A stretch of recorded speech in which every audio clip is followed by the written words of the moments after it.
I want to talk about like when I started, going to school and stuff, a lot of people put me down. You know what I mean? Like people tease each other. I mean, people come up and say, hey, you're fat, you're fat, you're fat, you're fat, you're fat, you're fat, you're fat. You like, lose some weight and you're like, you go home and you look at yourself in the mirror and go, I'm fat, right? And so many people tease each other. Oh, you're too short, you're too tall, you look whatever. Different hair and all that. It doesn't matter.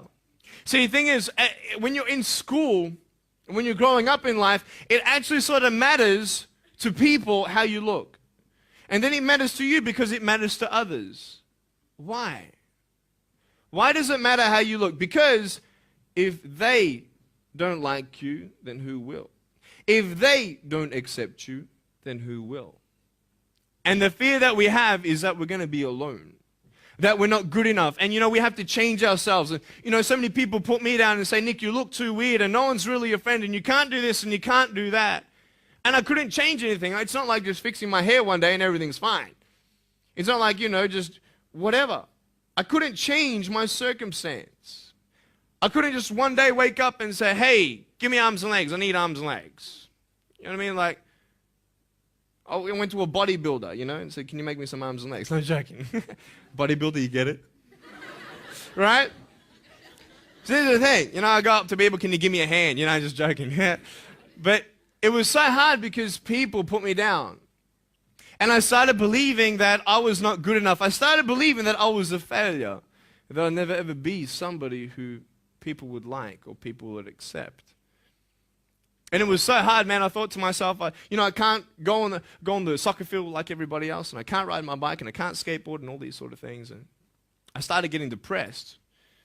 I thought, what kind of purpose do I have to live? I mean, are you just here to live to die? I mean, is there not a purpose for me? Is there not a purpose in life? And I had questions and no answers. And I asked my mum and dad, why did this happen? I asked doctors, why did this happen? They don't know. There are some things in life that are out of your control that you can't change and you got to live with. The choice that we have, though, is either to give up or keep on going. I want to ask you, what are you going to believe? Are you going to believe in yourself? Are you going to believe everybody else's judgment on you? Are you going to believe people when they say that you're a failure? Well, no one really likes you, no one really cares about you.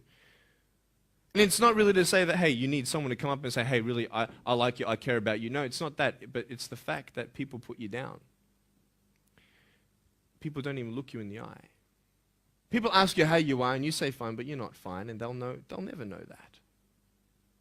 I tell you, life is interesting. Life's a journey. See this phone here? Let's say that I want to go to the phone, right? And I start from over here. Now, to get to the phone, it's not like I'm going to start meditating and going hum, right? And float across the air, right? It's not going to work. It's not like I'm going to go hum and woo, it's not going to work. So I have to take one step at a time, one step at a time, one step at a time. You can only take one step at a time. I don't care how big your step is, it's only one step at a time. You can't do two steps in one.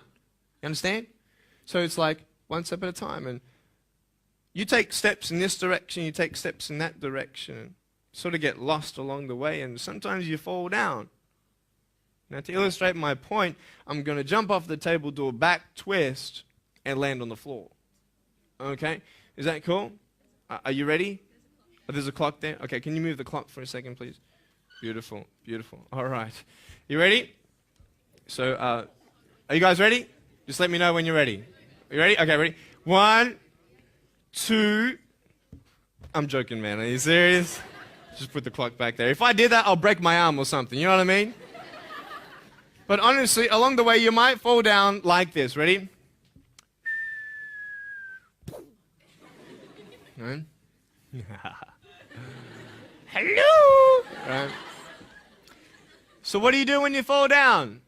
Get back up. Everybody knows to get back up, because if I start walking, I'm not going to get anywhere. But I tell you, there are some times in life where you fall down and you feel like you don't have the strength to get back up. You sort of put a mask on your face when you come to school and pretend that everything's okay when it's not, and you go home and lay in your bed when no one's looking at you, when you don't have to impress anybody, and you're yourself. And fear comes in. You know the fear that you have as soon as you walk into the doors of your house. Maybe there's a broken home. Maybe you have doubt in your life. Maybe you don't know for sure what's going to be happening in the future, and it scares you. Maybe you're worried about what people think of you, what people say about you. Just that fear paralyzes you. And I just want to ask you today, do you think you have hope? Because I tell you, I'm down here, face down, and I have no arms, no legs. It should be impossible for me to get back up. I mean, you go home and tie the legs and arms of your brothers and sisters and like push them down and see how long it's going to take them to get back up. You know what I mean? You know, you can tell them that you'll see them tomorrow. You know what I mean? But this is the thing. It should be impossible for me to get back up, but it's not. You see, I will try 100 times to get up, and if I fail 100 times, if I fail and I give up, do you think that I'm ever going to get up? No. But if I fail, I try again and again and again. For as long as I try, there's always that chance of getting up. Does that make sense? And it's not the end until you've given up. And just the fact that you're here should persuade you that you have another chance to get back up. There's still hope.